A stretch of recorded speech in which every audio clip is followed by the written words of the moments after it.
বন্ধুরা, আজ বানাবো মাটন কিমা কারি। 600 গ্রাম মাটনের কিমা ধুয়ে একেবারে জল ঝরিয়ে নিতে হবে। এবার এতে 4টে পেঁয়াজ বাটা, আদা রসুন কাঁচা লঙ্কা বাটা, একটা টমেটো কুচি, 3 চামচ দই, হলুদ ধনে জিরে লাল লঙ্কা কাশ্মীরি লঙ্কার গুঁড়ো আর 2 চামচ সর্ষের তেল দিয়ে 4 ঘন্টা ম্যারিনেট করতে হবে।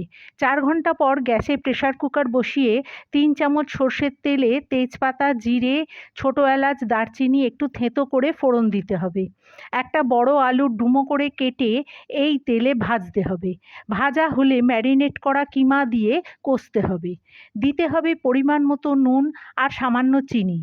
15-20 মিনিট ভালো করে চাপা দিয়ে কষার পর তেল ছেড়ে এলে ধনেপাতা ছড়িয়ে কুকার বন্ধ করে 3টে সিটি দিতে হবে। এবার গরম গরম নামিয়ে রুটি বা পরোটার সাথে পরিবেশন করুন মাটন কিমা কারি।